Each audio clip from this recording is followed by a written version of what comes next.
बागवानी में थोड़ी मेहनत और धैर्य की आवश्यकता होती है।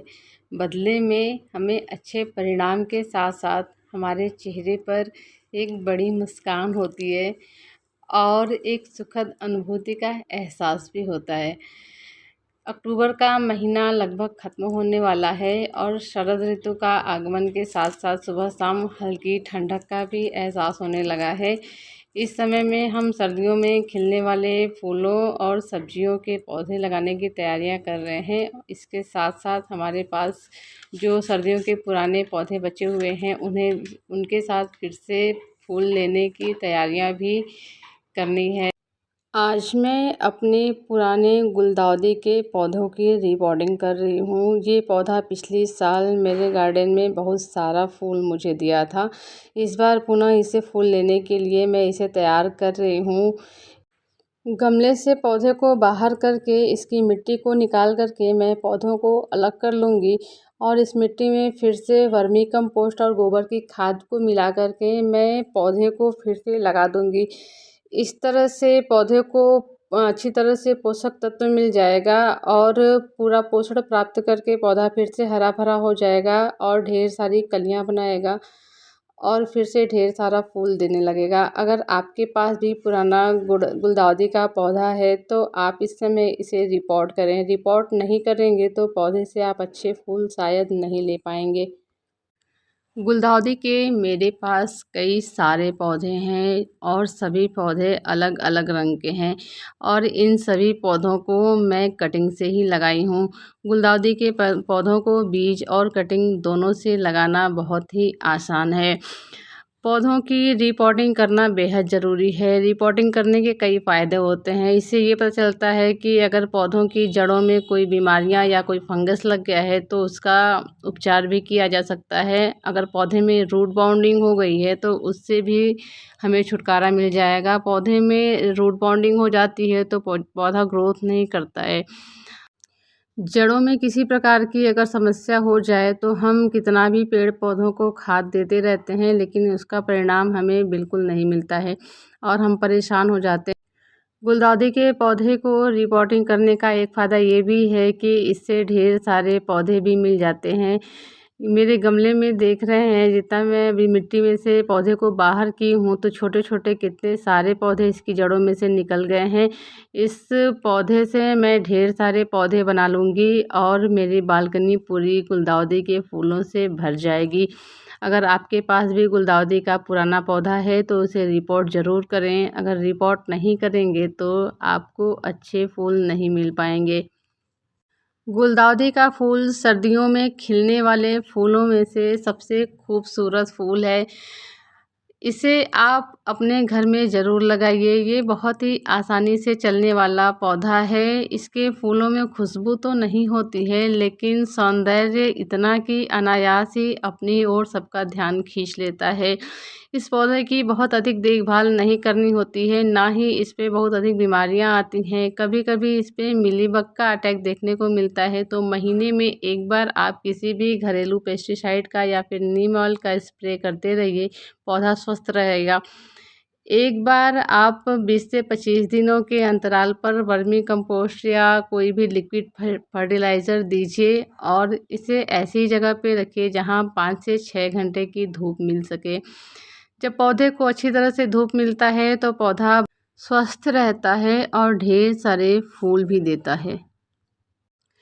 गुलदाउदी के पौधे लगाते समय या फिर रीपॉटिंग करते समय आप इस बात का ध्यान दीजिए कि मिट्टी में किसी प्रकार की कोई फंगस या बीमारियां ना हो। अगर मिट्टी में किसी प्रकार का फंगस है या मिट्टी चिपचिपी है तो उसे आप 3 से 4 घंटे की धूप दिखा लीजिए और किसी भी फंगिसाइड को मिला लीजिए। मेरी मिट्टी पूरी तरह से अच्छी है, किसी प्रकार की कोई समस्या नहीं है तो मैं अपनी मिट्टी में गोबर की खाद और वर्मी कंपोस्ट को मिलाकर के इसके जो भी एक्स्ट्रा खरपतवार है, एक्स्ट्रा जड़ें हैं उसको निकाल दूंगी और सारे खाद को मिला करके मैं इसी मिट्टी में अपने पौधों को लगा दूंगी।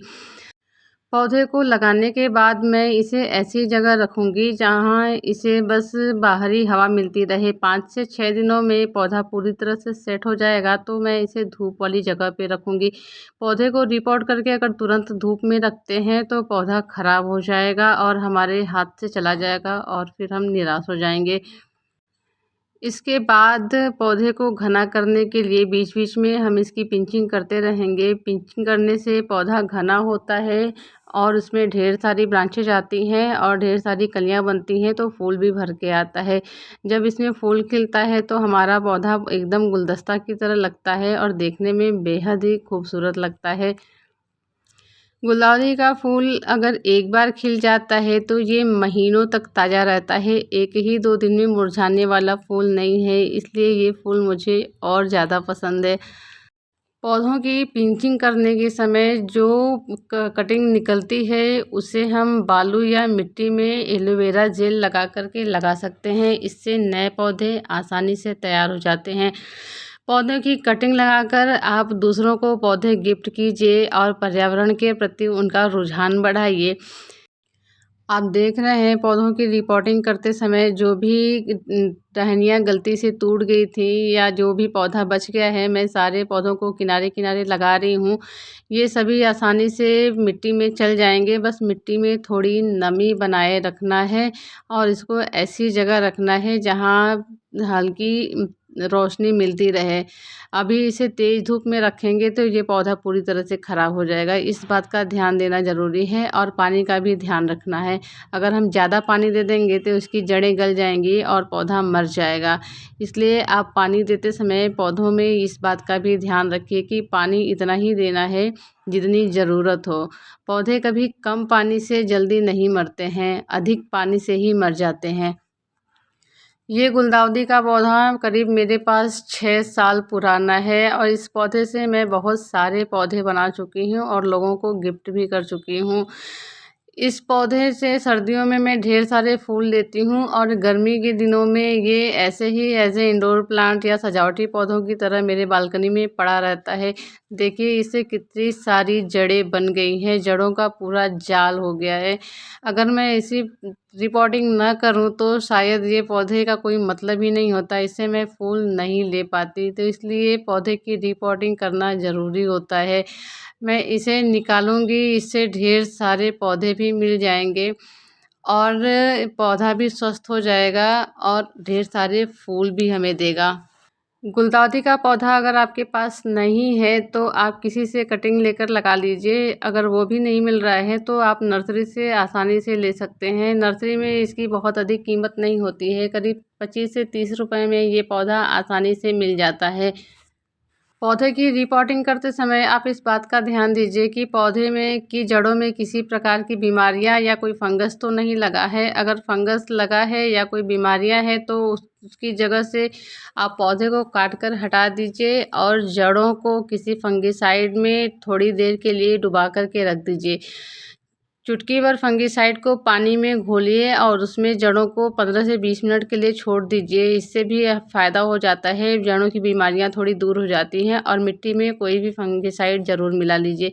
मेरी मिट्टी पूरी तरह से स्वस्थ है, इसीलिए मैं इसमें सीधे ही गोबर की खाद वर्मी कंपोस्ट मिला करके इसको लगा दूँगी।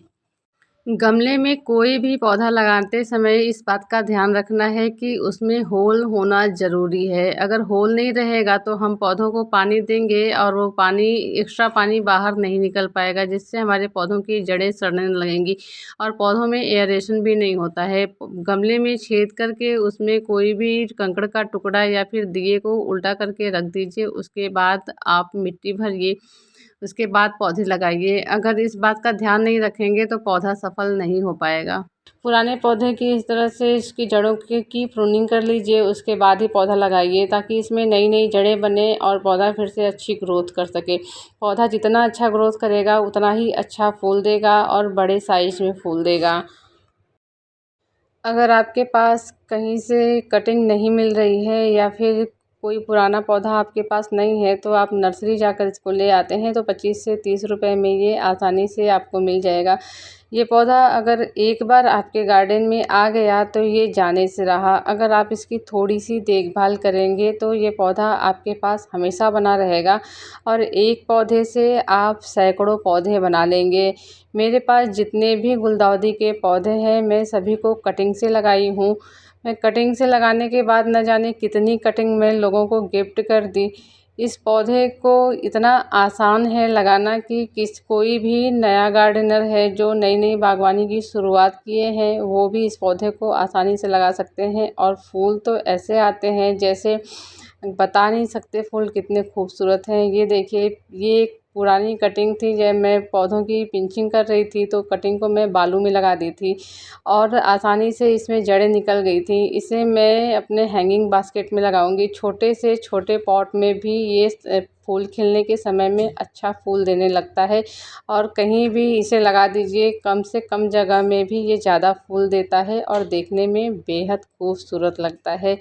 इस तरह से गुलदाउदी के पौधे को उगाना बहुत ही आसान है। सर्दियों के मौसम में मैं अपने बालकनी में सबसे अधिक गुलदाउदी और पिटूनिया के पौधों को ही लगाती हूँ। गुलदाउदी तो मैं बहुत अधिक लगाती हूँ, छोटे छोटे बॉटल में भी लगा देती हूँ क्योंकि ये फूल खिलते हैं तो चारों तरफ ये रंग ही बिखेरते हैं जो बेहद खूबसूरत और आकर्षक होते हैं। हैंगिंग बास्केट में भी गुलदाउदी के पौधों को लगाया जा सकता है। ये 1 महीना पहले मैं इसे कटिंग से लगाई थी।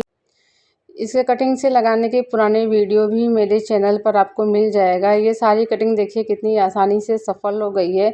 इसकी मैं पिंचिंग कर रही हूँ। पिंचिंग करने के बाद इसमें और भी ब्रांचेज आएंगी और ये पौधा एकदम घना हो जाएगा जो देखने में एकदम गुलदस्ता जैसा फूलों से भर जाएगा।